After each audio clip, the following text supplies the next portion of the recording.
Aerial video of the damage just into our newsroom in the last hour. You can see the charred homes destroyed.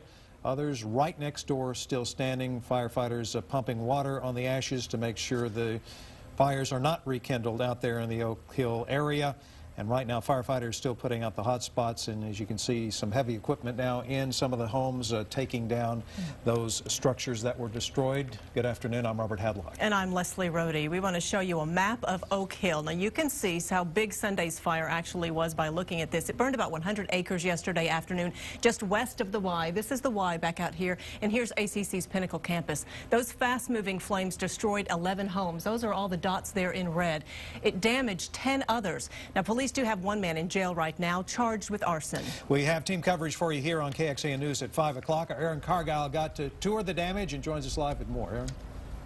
Good evening, Leslie and Robert. The fire started about 1:30 yesterday afternoon. As you mentioned, crews are still out here putting out hot spots. A group of firefighters walked by just about 3 minutes ago holding a shovel. They've also got neighbors' water hoses kind of strung out in their backyards, headed down the hill here just in case they see a hot spot that they need to put out. We also want to show you the fire line right over here to my right. It runs right up to the back of these homes on Calbram Lane, at least the homes that are left. Flying high above, you can see the scorched line the fire left in southwest Austin. It stretches half a mile long and a quarter of a mile wide. It was pretty scary. The wind was blowing up fiercely.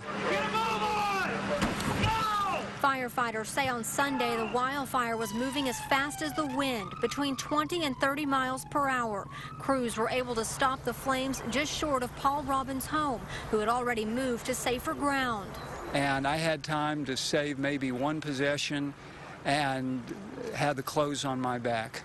Paul's next-door neighbor didn't have time to pull the car out of the garage before their home burned to the ground. It sits at the top of a hill with brush practically up to the back door. Wonderful for this house most of the time with these breezes, but in a fire event, catastrophic.